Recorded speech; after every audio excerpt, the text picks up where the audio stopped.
So many believers have been taught that prayer, reading the Bible, fasting, and worship are duties like spiritual disciplines or chores we have to keep up with to stay in God's good graces.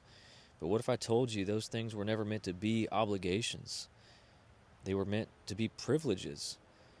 When you're living under a performance type mindset, you start to believe that your relationship with God depends on how much you pray, how often you read, or how consistent you are.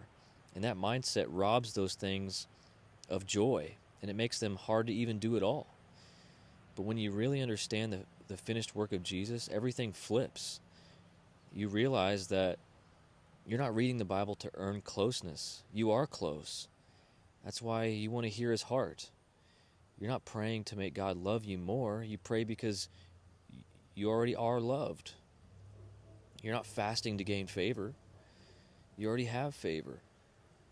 And you just want to quiet everything else to experience him more deeply, more intimately.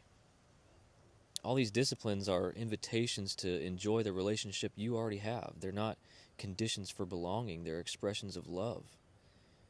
And I'll take this a step further and say this, that even if you never did any of those things again, you'd still be saved, because salvation is not based on your consistency, it's based on his cross.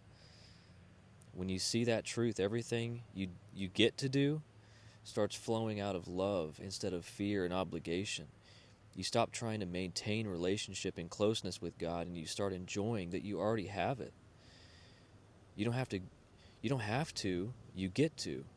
That's the freedom of sonship.